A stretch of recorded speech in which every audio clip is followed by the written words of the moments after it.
Autolock pala yan, bro. Ah, naka-autolock ba? Okay. So, yun na nga bro, hiniwalayan niya ako kasi nawalan daw siya ng gana.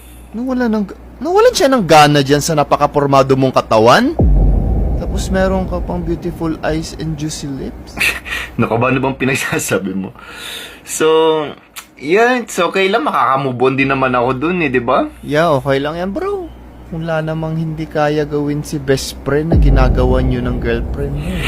Bro, saan yung susi nung pintuan? Ang susi, bro. Dito, bro, sa tabi ko. Sa tabi ng kama, bro. Kunin mo lang dito, bro. Ah, sige, dito lang ako. Dito na lang. Labas na lang tayo. Labas? Baka may iba kang gustong ilabas dyan, bro. Baka pwede na. Di bro, wag mo lang ilabas. Hindi, kung gusto mo lang naman. Ano ba? Sige na, bro.